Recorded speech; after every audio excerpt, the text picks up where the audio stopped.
টিভির podcast zoom বক্সে আপনাদের সবাইকে স্বাগত জানাচ্ছি। আমি সারা ফায়রুজাইমা।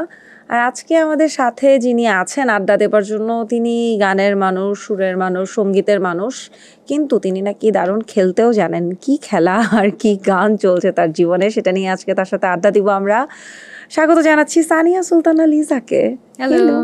আচ্ছা, আমার খুব জানতে ইচ্ছা করে, শোনো, তোমার নাম, তোমাকে তো সবাই লিজা ডাকে, তুমি লিজা নামে পরিচিত, কিন্তু তোমার সানিয়া নামটাও তো অনেক সুন্দর। সানিয়া কে ডাকে? সানিয়া আসলে ভাবে কেউ ডাকে না, সানিয়া নামটা আমারও খুব পছন্দ। হয়েছে কি, আমি যখন এই যে রিয়েলিটি শোতে ছিলাম তখন SMS বলে একটা ব্যাপার ছিল, এটা এখনো আছে।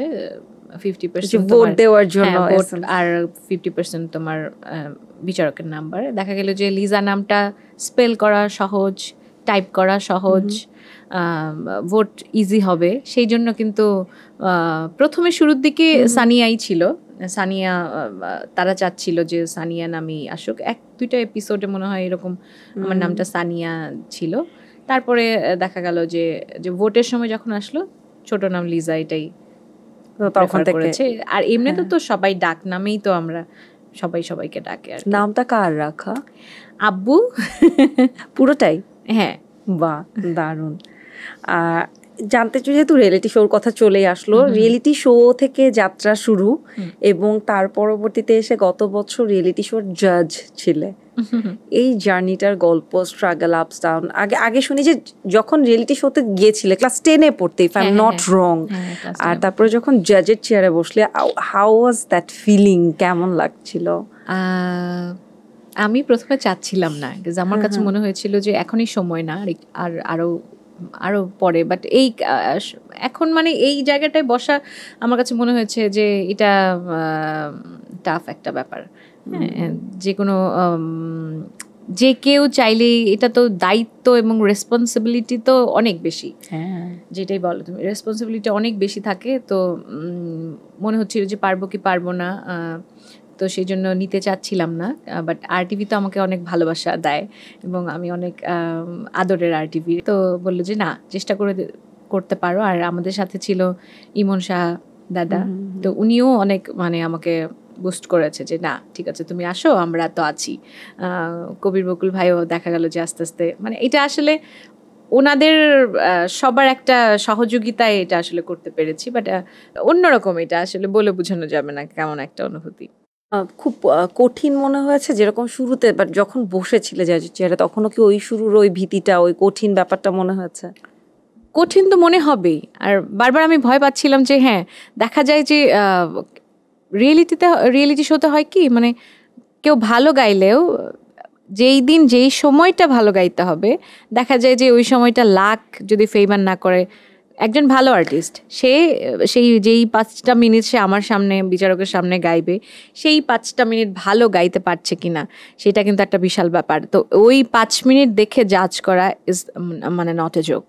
এটা বোঝা যায় না, এমন ওই সিচুয়েশনটা পার করে এসছো, তোমাকেও দেখতে হচ্ছে। এবং একটা কিন্তু লম্বা গ্যাপ, 10 বছর পরে, বোধহয় 10 বছর আগে তুমি এসেছিলে, তার 13-তে, 2008-এ ছিলাম আমি। আচ্ছা, তাহলে তো আরো প্রায় 2008-এ আমি ছিলাম, আর এটা হলো 2023, 14-15 বছর, তার মানে অলমোস্ট। হ্যাঁ। আর আরেক এটা ভয় পাচ্ছিলাম যে এরকম করতে, মানে ভালো 5 মিনিটে ভালো গাইতে পারলো না এরকম অনেক ভালো আর্টিস্ট কিন্তু আমরা ফিরিয়ে দিয়েছি বা আমরা রাখতে পারিনি। তো এই ব্যাপারটা একটু তো খারাপ লাগে থাকেই, যে আমরা রিয়েলিটি শো থেকে এসেছি এবং আমরা চাইবো যে এখান থেকে সবচেয়ে ভালো বেস্ট গলাটা বের হয়ে আসুক যারা ভালো গান গায়।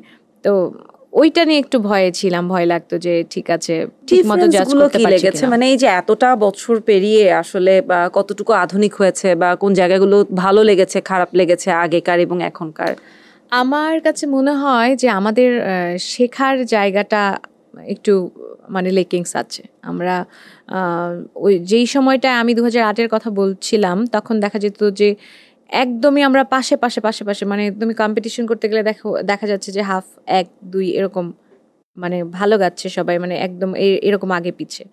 এখন একটু গ্যাপ বেশি, মানে যে ভালো গাইছে ভালোই গাইছে, বাট যে গাইছে না একটু পিছনে। বাট তখন যেমন দেখা যাচ্ছে অনেকেই ভালো করছে, অনেক কম্পিটিটর থেকে অনেকেই ভালো আছে। এখন আমার মনে হয় যে খুঁজে কিছু 10 জন বের হলে এর মধ্যে 2-3 জন হয়তো বা খুবই ভালো, বা একজন ভালো এরকম। বাট আমাদের সময়টা কিন্তু দেখা যেত যে আমাদের রিয়েলিটি শো ছাড়াও অন্যান্য চ্যানেলের রিয়েলিটি শো থেকেও যারা এসছে, যারা এখন কাজ করছে না, এত বছরের মধ্যে হারিয়ে গেছে, তারাও বেশ অনেক মানে শক্ত প্রতিদ্বন্দ্বী ছিল সেই সময়টা। তো এইটা একটু আমার এখন কি তার মানে বলছো একটু হালকা হয়ে গেছে এই জায়গাগুলো? এখন শেখার জায়গায় তো হালকা, এখন কেউ শিখতে চাচ্ছে না, সবকিছু রাতারাতি তাড়াতাড়ি চাচ্ছে। মানে গান যে ব্যাপারটা, এটা যে একটা সাধনা, এটা যে অনেক পরিশ্রম করতে হয়, এর পেছনে অনেক শ্রম দিতে হয়, এটা আমার কাছে মনে হয় এখন একটু কম। আর যারা ওভাবে অনেক ভালোবেসে কাজ করছে, পরিশ্রম করছে, তাদেরকে আমরা হয়তো উঠিয়ে আনতে পারছি না, বা তারা হয়তো আসে না। যেহেতু তুমি নিজে তুমি নিজে এসেছো এই জায়গাটা থেকে, তুমি নিজের জাজের জায়গায় ছিলে, তুমি তোমার দিক থেকে কতটুকু হেল্প করতে, বা তুমি কখনো চেষ্টা করেছো গাইড করতে, বা তোমার কখনো ভবিষ্যতে গানের স্কুল, গান শেখানোর জন্য করার ইচ্ছা আছে কিছু?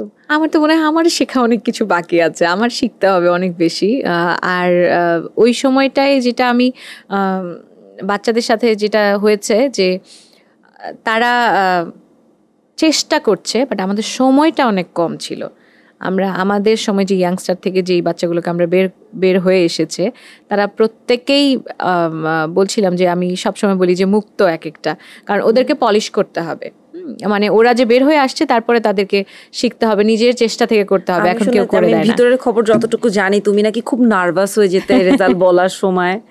আমার কাছে মনে হতো যে হ্যাঁ, কাকে না কাকে, বা এই যে তোমাকে শুরুতে যেটা বলছিলাম যে 5 মিনিটের জায়গাটা কেউ ভালো গাইলো না, কিন্তু আমি তো জানি এই ছেলেটা বা এই মেয়েটা ভালো গেয়েছে বা গাচ্ছে বা ফিউচারে গাইবে, আমার মনে হয়েছে এতদিনের অভিজ্ঞতা থেকে। তো যখন দেখা যায় যে এই 5 মিনিট ভালো করতে পারছে না, বাদ দিতে হচ্ছে, এমন একজন আর্টিস্টের কথা আমি বলতেই পারি, ইলমে। তো ও খুব ভালো গাচ্ছিল, বাট ব্যান্ড রাউন্ডে এসে সে দেখা গেল যে মানে তালের সাথে একটু এদিক সেদিক করে ফেললো। বাট কম্পিটিশন ইজ কম্পিটিশন, তো ওখানে তো আর কিছু করার নাই। তো সেই জন্য আমার মানে খারাপ লাগাটা, বা একটু একটু আমি হেসিটেট করতাম, নার্ভাস না, একটু হেসিটেট করতাম যে কি হচ্ছে, বা আমরা তো যেই যাদেরকে চাচ্ছি, যাদের ফিউচার অনেক ব্রাইট আমরা বুঝতে পারছি, তাদেরকে তো খুব তাড়াতাড়ি হারিয়ে ফেলছি, এরকম লাগতো। সেই জন্য একটু হেসিটেট করতাম আর কি।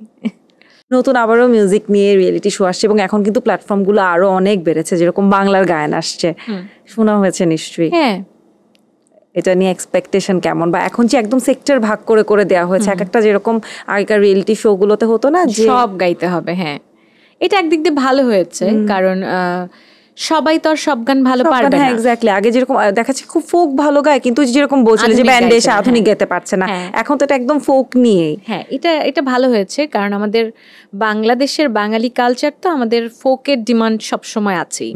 তো বাংলার গায়ন আমার মনে হয় এই জন্য একদম একদম পারফেক্ট একটা কম্পিটিশন আরটিভি, মানে। এবং আমার মনে হয় যে যারা যারা আগের সিজনগুলোতে বের হয়েছে, ওরা খুব ভালো কাজ করছে এখন, স্টেজ থেকে শুরু করে টিভি লাইভ থেকে শুরু করে সবাইকে দেখছি। তো যেহেতু ওরা কাজ করছে, তার মানে বোঝা যাচ্ছে যে এই কম্পিটিশনটা সাকসেসফুল হচ্ছে। ইয়াংস্টার থেকেও যারা বের হয়েছে, ইয়াংস্টার তো একটা সার্টেন একটা এইজের ব্যাপার, মানে একটা সময়সীমা বেঁধে দেওয়া আছে। তো ইয়াং যারা আছে, তারাও দেখছি টুকটাক কাজ করছে। যেহেতু ওরা কাজ করছে, তার মানে বোঝা যাচ্ছে যে আমরা ভালো কিছু কণ্ঠ পেয়েছি। কাজ করছে, আবার অনেকে কাজ করতে করতে হারিয়ে যাচ্ছে কেন? অনেক ভালো করেছে, অনেক বা তোমাদের সময়কার ক্লোজ আপে শুনে এখনকার যারা সবাই আসলে অনেক ভালো জায়গা থেকে দেখা যাচ্ছে, যারা হয়তো 5-6 ছিল তারা এখনো কাজ করে যাচ্ছে, কিংবা যারা 1-2-3 ছিল তাদেরকে হারিয়ে ফেলছে আমরা। এরকম কেন হচ্ছে আসলে? এটা তো আসলে মানে একদম পারফেক্টলি কোনটা রিজন, এটা আমি আসলে বলতে পারবো না। বাট আমার কাছে যেগুলো, মানে আমার কাছে তো এই প্রশ্নটা খুবই কমন আমার জন্য। তো আমি খুঁজে বের করি যে কেন কি হতে পারে, কেন কাজ করছে না। যেমন আমাদের 2008-এর ক্লোজ আপ থেকে বলতে গেলে আমি আছি, অপু আছে, আর তো খুঁজে পাই না কারা ওভাবে কাজ করছে। কিন্তু আমরা কিন্তু 12 জনের মতো বের হয়েছিলাম। তো বাকি অন্যরা নাই কেন, যে একটা মনে হয় যে বলতে চাই, সেটা হচ্ছে শিল্পীরা খুব অভিমানী থাকে। হ্যাঁ, দেখা যায় যে সে ভালো গাইছে, সে জানে আরেকজন ভালো গাইছে না, সে বেশি সুযোগ পাচ্ছে, সে হয়তো কোনো না কোনো কারণে পাচ্ছে না সুযোগ। সেই কারণটা হতে পারে যে যখন কাজ কমে যাচ্ছে এবং তার এক্সপেকটেশন যেটা সেটা ফুলফিল হচ্ছে না, সেজন্য বের হয়ে ভালো আসছে। গাওয়া খারাপ গাওয়াটা বা প্রত্যেকে হয়তো বা নিজের কাছে ভালো, কিন্তু এটা আসলে কার উপর নির্ভর করে যে শিল্পীটা ভালো গাইছে না খারাপ গাইছে। তুমি যখন কাজ করবে বা তুমি তোমার ফিল্ডে তুমি যখন উপস্থাপনা করবে তখন তুমি বুঝবে। আরেকজন যখন এটা আরো আসলে 3-4 জন, দর্শক বা শ্রোতাদের উপর হওয়ার কথা না যে বা কাজটা দর্শক শ্রোতাদের উপর হওয়ার কথা, কিন্তু আরেকটা যেটা রিজন বলতে চাচ্ছিলাম সেটা হচ্ছে তুমি যখন পরিশ্রম করছো, তুমি এই কাজটার পেছনে শ্রম দিচ্ছ, কিন্তু তার আউটকাম ওভাবে আসছে না। এটা যখন হচ্ছে, ওভাবে বললে হয়তো তোমার জন্য সহজ হবে বা অডিয়েন্সের জন্য সহজ হবে যে যে আমি যেই পরিমাণ পরিশ্রম করছি সেই পরিমাণ আউটকাম আসছে না, তখন হয়তো বা সবাই ভেঙে পড়ছে। তো আমি একটু ধরতে চাই তোমাকে, এটা নিয়ে বলতে চাই যে আমি পরিশ্রম করছি, কেউ হয়তো আমার থেকে বেশি পরিশ্রম করছে, কিংবা কারো হয়তো বা মেধা বেশি, অল্প পরিশ্রমে আরো ভালো করছে, সেখানে কি ওই হিংসের জায়গাটা চলে আসে?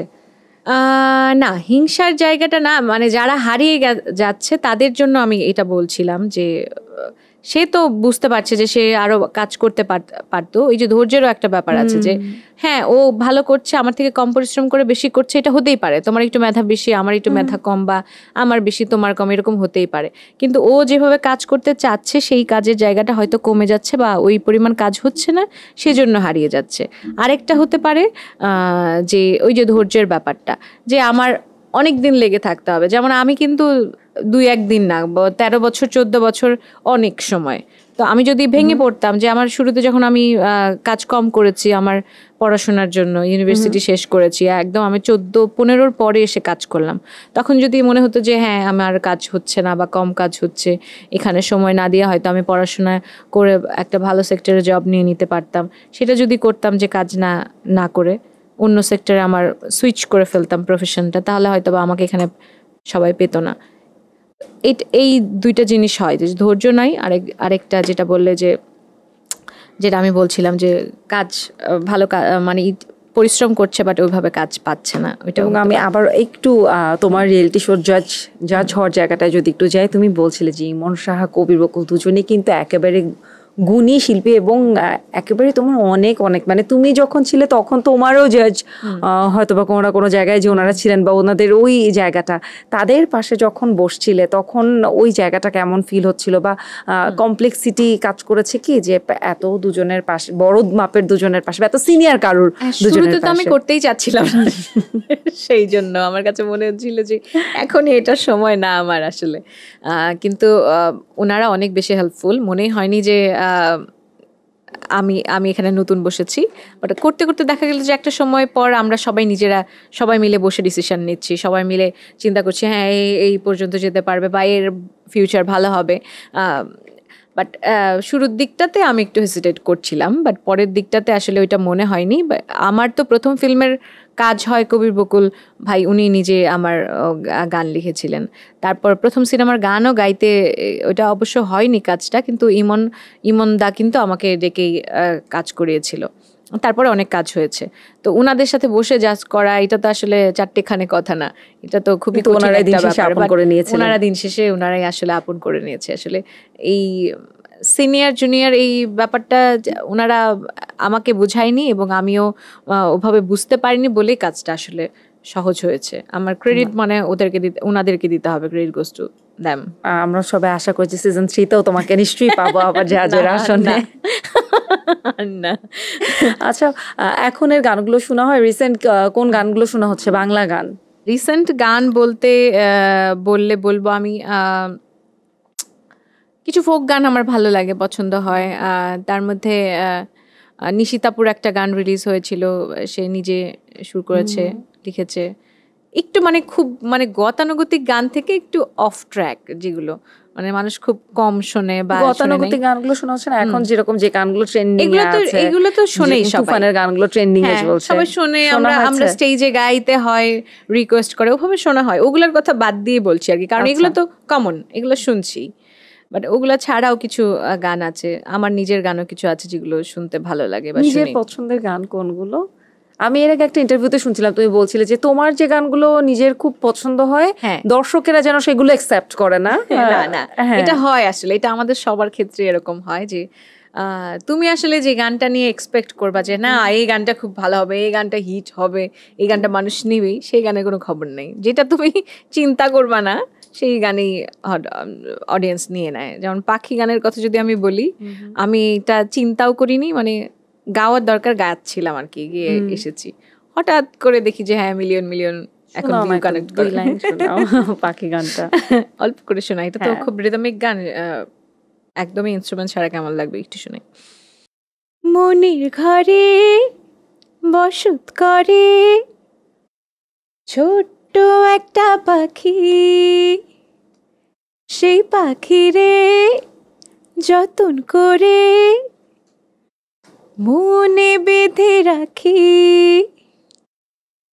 উড়াল পাখি করে আমায় বড় জ্বালাতন, সেই জ্বালাতে ধিকি ধিকি জ্বলি সারাক্ষণ, সুযোগ পেলে চতুর পাখি উড়াল দিতে চায়, মনটায় আমার খা খা করে ভীষণ যাতনায়, ও পাখি পাখি রে তোরে শুধু ডাকি রে, রোদে রাঙা ভোর নিশি ঘন ঘোর তোরই ছবি আঁকি রে, ও পাখি পাখি রে তোরে শুধু ডাকি রে, রোদে রাঙা ভোর নিশি ঘন ঘোর তোরই ছবি আঁকি রে। গানটা কিন্তু খুব মজার। এখন আমার একদম জানতে ইচ্ছা হচ্ছে, তাহলে তোমার পছন্দের গান এই সমসাময়িকে তোমার পছন্দের গান কোনটা ছিল, যেটা হয়তো ওভাবে দর্শক জনপ্রিয়তা পায়নি কিন্তু তোমার পছন্দ ছিল? আমার পছন্দ ছিল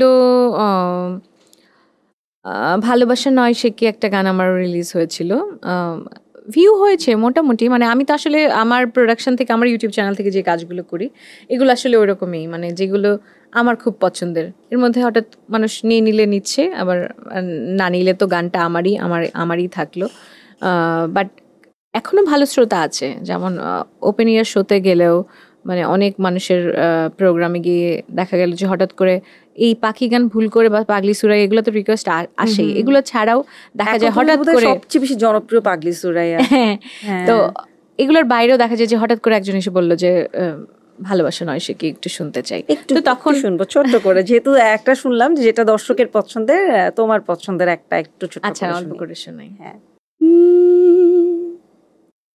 দিনের আকাশে তাকালে দেখি সূর্য মারে উকি, রাতের আকাশে তাকালে দেখি চাঁদের ঝিকিমিকি, তোমার দিকে তাকালে শুধু চোখ রাঙানোর ঝুঁকি, তোমার দিকে তাকালে শুধু চোখ রাঙানোর ঝুঁকি, চোখ রাঙানো তোমার শাসন, ভালোবাসা নয় সে কি, ভালোবাসা নয় সে কি। আমার তো খুব পছন্দ, আমি আজকে সার্চ দিয়ে শুনবো এটা। সত্যি তোমার চ্যানেলে পাবো ইউটিউবে, আমি আজকে সত্যি এটা সার্চ দিয়ে পুরোটা আমি যাওয়ার সময় শুনতে শুনতে যাবো। খুব সুন্দর একটা গান। এই যে এরকম হয় যে এরকম গানগুলোর হয়তো খোঁজ পায় না অডিয়েন্স ওভাবে, কিন্তু যারা তোমাকে ভালোবাসে, মানে যারা লিজাকে সাবস্ক্রাইব করে রেখেছে বা লিজাকে ফলো করে, তারা এই গানগুলো শোনে। রিসেন্ট ডেজে আমরা সামাজিক যোগাযোগ মাধ্যমে বেশ একটু কাদা ছোড়াছুড়ি একটা দেখতে পাচ্ছি, খুব জনপ্রিয় রিসেন্ট একটা গান নিয়ে, একটু কি আমাদেরকে বলবে? তোমার নিশ্চয়ই চোখে পড়েছে। আমি আসলে এটা নিয়ে শুধু একটাই কথা বলতে চাই, সেটা হচ্ছে আমরা শিল্পীরা কিন্তু আমাদের অডিয়েন্সের অনেক ভালোবাসার জায়গায় থাকি। অন স্ক্রিনে যেটা আমরা করছি, মানে অন স্ক্রিনে যেটা করছি তার বাইরেও আমাদের কিছু রিলেশন থাকে, সেখানে অনেক কিছুই হতে পারে, কিন্তু সেটা আমার কাছে মনে হয় মানে স্ক্রিনে আনা ঠিক না। আর হয় অনেক সময় আমাদের মধ্যে অনেক ঝামেলা হয়, বাট আমি এটা চাই না যে আমাদের দর্শক শ্রোতারা সেটাকে দেখুক বা ফেস করুক। প্রকৃত শিল্পীর কথা বা আচরণ আসলে এরকম অশোভন হওয়া উচিত না।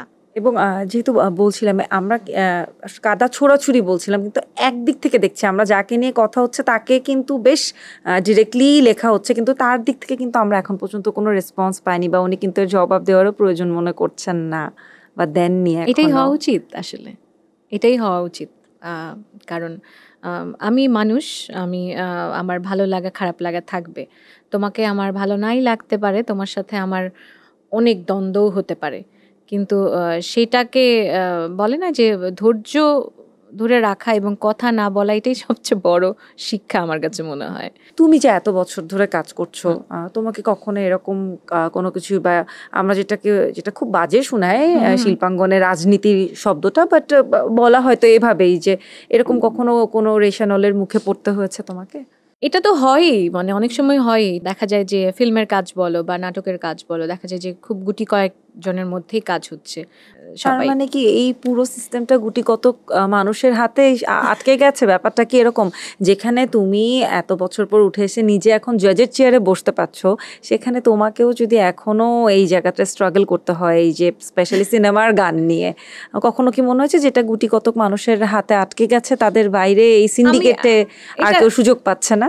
আমি এটা নিয়ে আসলে আফসোস করি না, কারণ এই যে বললাম না, এই যে কাজ করে যাচ্ছি, গানটা অনেক ভালোবাসা থেকে করি, এবং আমি চাই যে যতগুলো গানই যখনই করছি আমার গানের প্রতি পুরো ভালোবাসাটা যাতে থাকে, পুরোটা দিয়ে যাতে আমি গাইতে পারি। এত বছর পরেও যখন এসে দেখি যে হ্যাঁ, আগে এটা আসলে বুঝতাম না, এখন যখন দেখছি ঘুরে ফিরে দেখা যাচ্ছে এই 2-3 জন কাজ করছে, এই 1-2 জন কাজ করছে, হয়তো অন্য কেউ করতে পারতো। হ্যাঁ, তো আমরা তো আর মানে এত বছর কাজ করে হয়তো বা তুমি যে কমিউনিকেট করে বলতে পারবে না যে হ্যাঁ আমাকে এই কাজটা দিয়ে আমাকে করান, বা এই কাজটা তো আমি করতে পারতাম। এই অভিমানটা থাকে যে ওনারাই তো আমার গান শুনেছে, যারা কাজ করছে, মিউজিক ডাইরেক্টর থেকে শুরু করে প্রডিউসার থেকে শুরু করে, তারা কেন বলছে না, বা তারা কেন আমাদেরকে ডাকছে না? তো এই কি বলে এটা, যদি সিন্ডিকেট বলতে পারো বা রেশারেশি বলতে পারো, বাট এটা নিয়ে আমি আফসোস করি না। বাট 2009 সাল থেকে ফিল্মে গান করছি, টুকটাক করে যেগুলোই হচ্ছে, দেখা যায় যে অনেক সিনেমা যদি হতো তাহলে হয়তো বা আমাদের এই সমস্যাটা ঠিক হয়ে যেত। বাট সিনেমা যেহেতু কম হচ্ছে, ঘুরে ফিরে কয়েকজন গাচ্ছে, গানও কম হচ্ছে, তো সবটা দোষ আসলে ওনাদেরকে দিলে হবে না। আমাদের পুরো সিস্টেমটাই আসলে এরকম হয়ে গেছে যে কাজ কম, সিনেমা কম, গান কম, সেই কম গানগুলো কয়েকজন মিলে গাচ্ছে।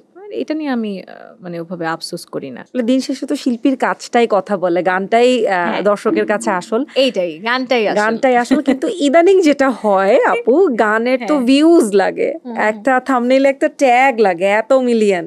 সো যদি তোমার কাছে আমি জানতে চাই, তুমি you are a performer, not just গান গাওয়া না, ওভারঅল পারফর্মার বলতে যেটা বুঝে গান পারফর্ম করা। সো তোমার কাছে কি মনে হয়, গায়কই তো আছেই, এটার সাথে একটা গান হিট করার জন্য আর কি কি প্রয়োজন? এটা কেউ বলতে পারে না, এটা খুবই আনসার্টেন একটা ব্যাপার। এই যে বললাম না যে বলা যায় না কোন গানটা কখন তোমাকে মানুষ নিয়ে নিচ্ছে। কিন্তু তারপরেও আমি যখন দেখা যায় যে আমি ইউটিউব চ্যানেল আমার নিজের জন্য যখন কাজ করি, তখন চিন্তা করি যে আমার ভালো লাগার পাশাপাশি অডিয়েন্সের কী ধরনের গান নিচ্ছে, কেমন গান হওয়া উচিত, বা স্টেজের জন্য তো বুঝো একটু ডিফারেন্ট গান লাগে, একটু রিদমিক লাগে, আবার টিভি শো তো দেখা যায় একটু সফট গান মানুষ শুনতে চায়। এছাড়াও কিছু প্রোগ্রাম থাকে যেখানে মানুষ শুধু পুরোনো দিনের গানই শুনতে চায়, একটু সফট মেলো শুনতে চায়। সব কিছু মিলিয়েই হয় আসলে, এটা বলা যায় না কোন গানটা করবে, বাট কোন গানটা মানুষ নিবে সেটা বলা যায় না। কিন্তু মিলিয়ন যে ভিউ এটা লিখতে হবে বা দিতে হবে, এটা একটা ঝামেলা হয়ে গেছে আসলে। হ্যাঁ, কারণ মিলিয়ন ভিউ ছাড়াও কিন্তু অনেক সুন্দর গান হয়। তো সেই গানগুলো দেখা যায় ওই ট্যাগ না দিলে হয়তো মানুষ ঝুঁকছে না বা দেখছে না, বা একটা ব্যাপার থাকে যে যেটা এখন হয়ে গেছে, যেটাতে তুমি বেশি ক্লিক করবে দেখা যায় সেটাই বেশি বারবার আসছে। তো মিলিয়ন ভিউ না থাকলে মানুষ মনে করে যে হ্যাঁ এই গানটা হয়তো বা ভালো হয় না, এটা একটা খারাপ ব্যাপার হয়ে গেছে। কিন্তু ভালো গান ঘুরে ফিরে থাকেই। আর আমরা তো এই জন্যই আসলে আমার ইউটিউব চ্যানেলটার জন্য কাজ করা, কারণ দেখা যায় যে আমি যখন অন্য গান করি বা অন্যের কাজ করি, তখন তোমার উপরে চাপিয়ে দেওয়া হয় যে এভাবে করতে হয়। দেখা যায় গান করে আসলাম, ভিডিও সুন্দর হলো না, গানটা ভালো গান কিন্তু কাজ হলো না। এই জন্য আমার নিজের কাজ করা, যে আমি নিজেই কাজ করব, নিজের প্রোডাকশন থেকে নিজে গান বের করব, এবং সেখানে মানে আমার শতভাগ এফোর্ট দিয়ে আমি কাজটা করব। আবার এটাতে ঝামেলাও আছে যে অনেকে, তো আমি যেমন অনেকদিন ধরে কাজ করে আমার এই অ্যাবিলিটি আছে, আমি এফোর্ড করতে পারছি, আমি এটাই বলতে চাচ্ছিলাম, আমি এফোর্ড করতে পারছি যে আমি 5টা শো করলে একটা শোর পেমেন্ট আমি রেখে দিই, যে আমি আমার নিজের জন্য গান করব, নিজের জন্য আমার নিজের মতো একটা গান করব। হয়তো অনেকের এই সুযোগটা হয় না, তো সেটার জন্য ওয়েট করতে হয়। আমি তো আর একদিনে এই অ্যাবিলিটিটা আমার হয়নি।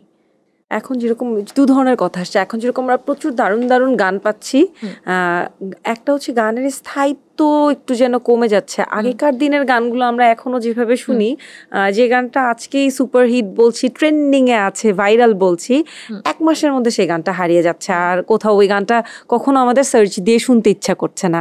এটা একটা হচ্ছে। আবার অনেকে এখন আসছে, এখন অপরচুনিটি, প্ল্যাটফর্মস বেড়ে গেছে কিন্তু গান গাইতে আসা শিল্পীদের আসার জন্য। কিন্তু এখনের এই যে সিচুয়েশন ওভারঅল, তার মাঝে একজন যদি চিন্তা করে শুধুমাত্র গান দিয়েই জীবিকা নির্বাহ করবে, সেটা কি আদতে সম্ভব? টাফ হয়ে যাবে এটা আসলে। এখন পর্যন্ত এখন একটু পসিবল, আমাদের সময় পসিবল, কারণ আমরা অনেক প্রোগ্রামের সুযোগ পাচ্ছি। এইটা কিন্তু আগে খুব কম ছিল। তোমরা তো একদম এখন তো প্রতিষ্ঠিত একটা জায়গায়, কিন্তু যারা নতুন আসছে, যারা শুরু করছে, ওদের জন্য এখন সুযোগ আছে এটা। কারণ কি বলবো, এখন অনেক প্রোগ্রাম হচ্ছে। আগে কিন্তু ওভাবে প্রোগ্রাম আমি দেখতাম না, বা 2008, 9, 10 সাল ওই সময়ও কিন্তু, ওই সময়টাতেও কিন্তু কম ছিল। বাট এখন কাজের সুযোগ অনেক, ওই যে দুটোই হয়েছে, মাধ্যম অনেক বেড়েছে, সেই জন্য গান, আমরা অনেক ধরনের গান চলে আসছে, গান স্থায়িত্ব মনে হচ্ছে যে কমে যাচ্ছে।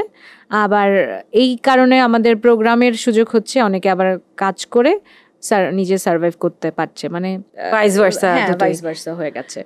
কিন্তু স্থায়িত্বের কথা যেটা বললে তুমি, সেটা ক্ষেত্রে আমি বলবো যে এটার জন্য সময় দিতে হবে। কারণ এখন আজকের দিনে যে গানটা বের হয়েছে, সেটার জন্য মিনিমাম 20 বছর 30 বছর পর দেখা যাবে যে গানটা আছে কিনা। ধরো তোমার গাওয়া একটা গান যে কেউ একজন কাভার করে ফেললো, এবং কাভার সং দেখা যাচ্ছে তোমার থেকেও হিট হয়ে যাচ্ছে, এবং মাঝে কিন্তু এরকম একদম রীতিমতো একটা দ্বন্দ্ব চলে এসেছিল যে আসল যিনি গানটা গেয়েছে তার থেকে যিনি কাভার করেছে তার ভিউজ বেশি, তার পপুলারিটি বেশি হয়ে গেছে। এই কাভার করে গান ইউটিউবে দেওয়া, এটাকে কতটুকু সাপোর্ট করো, বা এই জায়গাটাকে কেমন লাগে? মাঝে মাঝে দেখা যায় যে আমি আমার নিজের গান আমার ইউটিউব চ্যানেলে, আমার নিজের রাইটে আছে, আমি অন্যান্য চ্যানেলে গেয়েছি, সেই চ্যানেল আবার আপলোড করলে আমার চ্যানেল থেকেই ক্লেম যায়। মানে নিজের গানেই আমি অন্য কোথাও গাইতে গেলে ঝামেলা হয়। তো এটা একটা ইউটিউব চ্যানেলের ঝামেলা আছে। বাট কাভার সং, এই সুযোগটা আসলে করে দেওয়া উচিত, এবং আমার মনে হয় কিছু কিছু চ্যানেল এটাকে ছেড়ে দিয়েছে যে গান তো শুধু আমি গাইলে হবে না, আমার গান অন্য কারো গাইতে হবে। অন্য কেউ যদি না গায় তাহলে গানটা বাঁচবে না, বেঁচে থাকবে না। সেই সুযোগটা দিতে হবে। এখন কাভার সং গেয়ে আরেকজন খুব ভালো করে ফেললো, আমার নিজের থেকেও ভালো করে ফেললো, আমার কাছে অ্যাজ এ আর্টিস্ট হিসেবে আমার কাছে মনে হয় তাকে অ্যাপ্রিসিয়েট করা উচিত, সেটাকে নিয়ে দ্বন্দ্ব হওয়া উচিত না। আর এই যে ইউটিউবের যে ঝামেলাটা, এটা নিয়ে একটা কথাই বলবো যে আমার গান যদি অন্য কেউ গায় তাহলে এই গানটা বেঁচে থাকবে, গাইতে দেওয়া উচিত, এটা ওপেন করে দেওয়া উচিত। আমি এবার একটু গানের প্রসঙ্গ থেকে সরছি। গানের থেকেও তুমি নাকি ভালো ছিলে, এখন জানি না কেমন আছো ব্যাডমিন্টন খেলায়, এখন কতটুকু মিস করো, বা খেলা হয় এখনো? খেলা হয় বলতে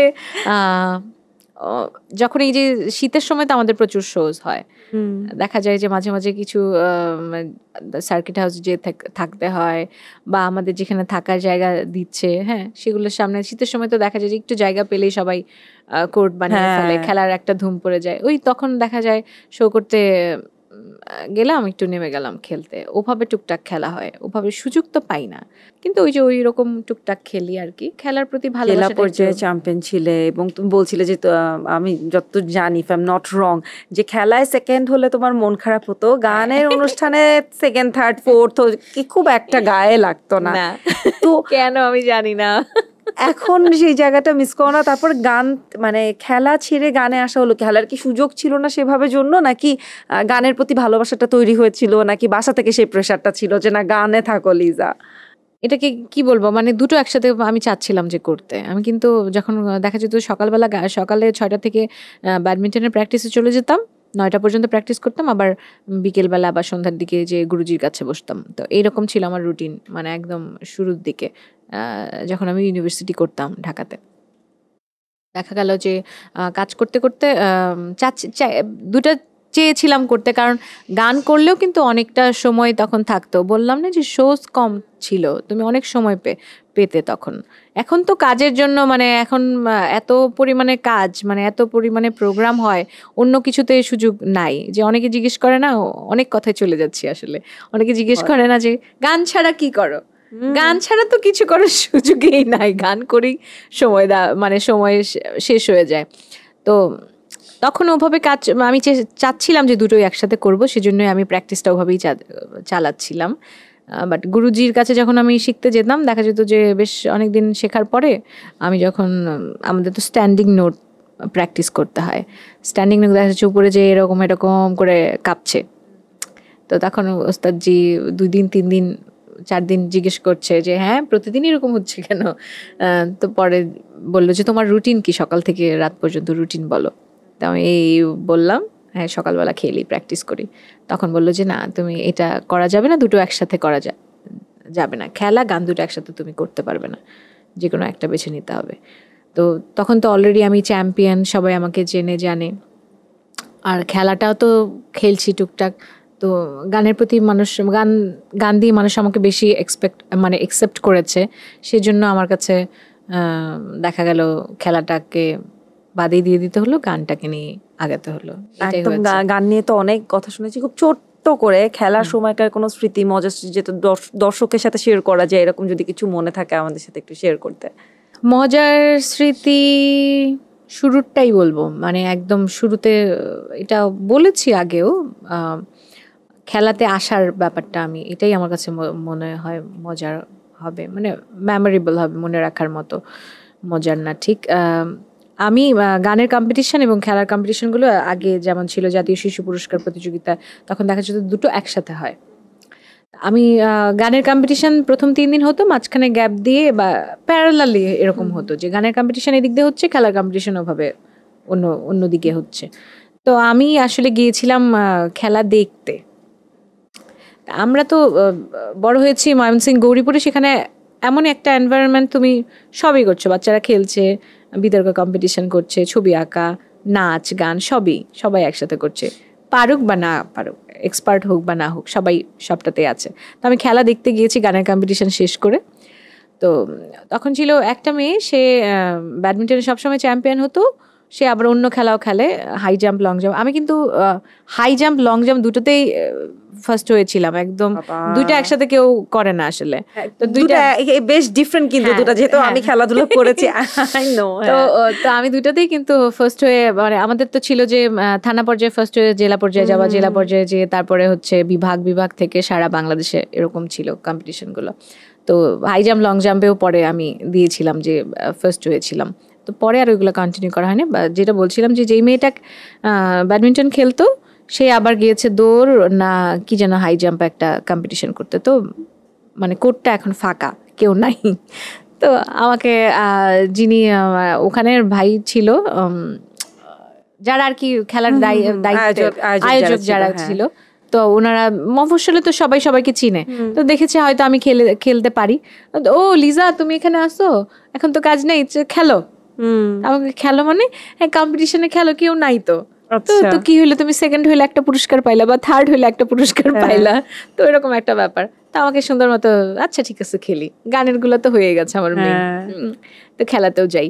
তো সুন্দর মতো খেলতে গেলাম, দেখে কি যার সাথে খেলতেছি মানে যারা তারা সবাই হেরে যাচ্ছে আর কি, এরকম হলো। তারপরে শেষে দিয়ে আসলো যে চ্যাম্পিয়ন হয় সব সময়, তো সে আসলো, ও মা সে আমার সাথে পারলো না। ওভাবেই মানে এটাই ছিল যে তখনই দেখা গেল ওই প্রথমবারই আমি ময়মনসিংহ আসলাম, ময়মনসিংহে চ্যাম্পিয়ন হলাম।